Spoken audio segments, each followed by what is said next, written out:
Place వస్తుంది. అక్కడికి వెళ్ళి ఎడమ చేత 3 రాళ్ళు వేస్తారు. రాముల వారికి సీతమ్మ వారికి వచ్చిన కష్టాలు మాకు రావద్దు, ముదృష్టం ఉండా అని ఎడమ చేత 3 రాళ్ళు వేసి వెళ్తారు శూర్పణఖ మీద. అలాగే ఇక్కడ పసుపు కుంకుమ రాళ్ళు ఉంటాయండి.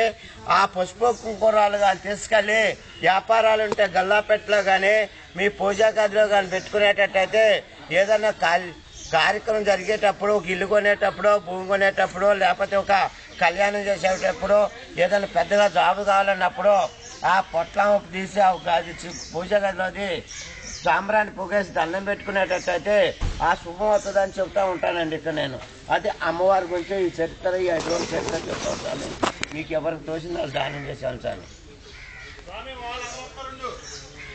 మీ వాళ్ళు వచ్చినప్పుడు నేను చెప్తానండి. 5